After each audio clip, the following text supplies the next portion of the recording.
Au cours du voyage de la vie, nous rencontrons inévitablement des tempêtes, des moments d'adversité, d'incertitude et de lutte. Cependant, ce n'est pas la tempête qui définit notre expérience mais la manière dont nous choisissons d'y faire face. Ce sentiment est magnifiquement résumé dans le dicton intemporel, la vie ne consiste pas à survivre à la tempête mais à danser sous la pluie.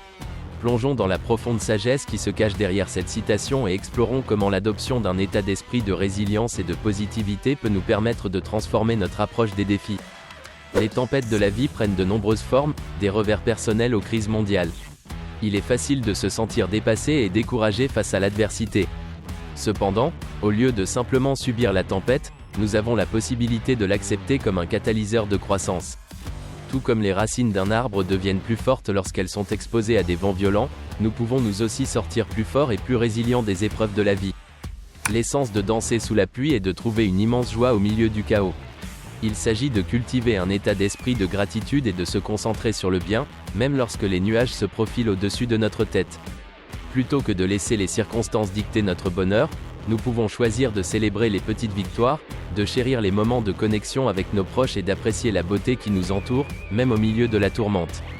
Cette perspective peut remplir nos cœurs d'un espoir sans limite et d'un optimisme inébranlable. La résilience n'est pas seulement la capacité de rebondir face à l'adversité, c'est un outil puissant pour la croissance personnelle et la découverte de soi. En transformant les défis en opportunités de croissance, nous pouvons cultiver la résilience et apprendre à nous adapter à tout ce que la vie nous réserve. Au lieu de considérer les échecs comme des obstacles, nous pouvons les considérer comme des détours qui nous conduisent sur des chemins inattendus vers le développement personnel et la découverte de soi. Ce voyage de résilience peut nous inspirer et nous motiver à continuer d'avancer. Dans la danse de la vie, la perfection n'est pas le but, il s'agit plutôt d'accepter l'imperfection et de trouver la beauté dans le voyage lui-même. Tout comme les gouttes de pluie créent des motifs complexes lorsqu'elles tombent, nos vies sont une tapisserie de hauts et de bas, de succès et d'échecs. En acceptant le flux et le reflux de la vie, nous pouvons abandonner les attentes irréalistes et apprendre à apprécier la richesse de l'expérience, même en période de lutte. En apprenant à danser sous la pluie, nous devenons des phares d'espoir et d'inspiration pour les autres. Notre résilience face à l'adversité peut servir de guide à ceux qui traversent les tempêtes.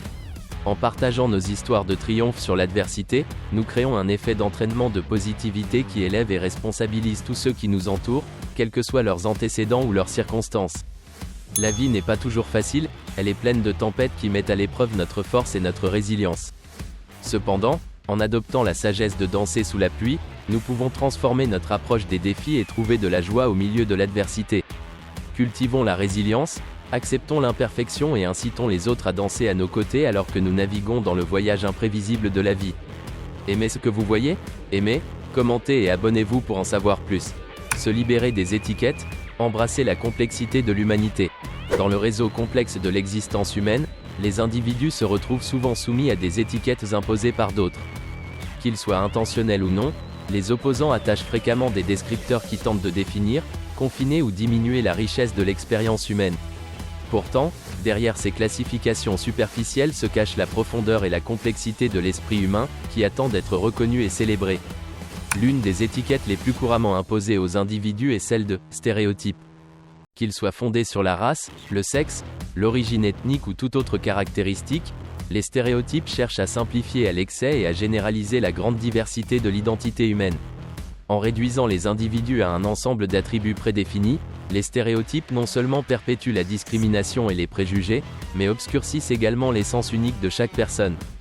Une autre étiquette communément appliquée aux individus est celle de « limite ».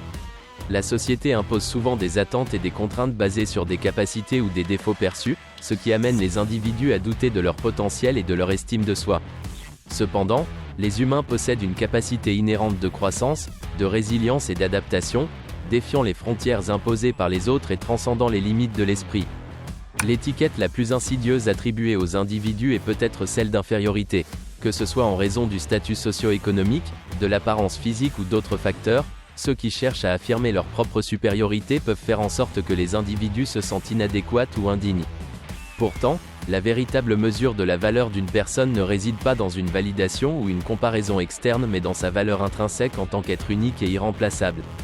Face à ces étiquettes et adversaires, il est essentiel de se réapproprier le récit de l'identité humaine et d'accepter la complexité de notre existence. Chaque individu est une mosaïque d'expériences, d'émotions et d'aspirations façonnées par son parcours de vie et les liens qu'il établit tout au long de son parcours. En reconnaissant et en honorant la nature multiforme de l'humanité, nous pouvons favoriser l'empathie, la compréhension et l'acceptation, ouvrant ainsi la voie à une société plus inclusive et compatissante. En fin de compte, les étiquettes apposées sur les individus par leurs adversaires ne font que diminuer la richesse et la diversité de l'expérience humaine. Au lieu de nous laisser définir par des perceptions ou des jugements extérieurs, embrassons la complexité de notre humanité et célébrons la valeur et la dignité inhérentes à chaque individu. Ce faisant, nous pouvons nous libérer des contraintes des étiquettes et tracer la voie vers un monde plus authentique et interconnecté. Aimez ce que vous voyez ? Aimez, commentez et abonnez-vous pour en savoir plus.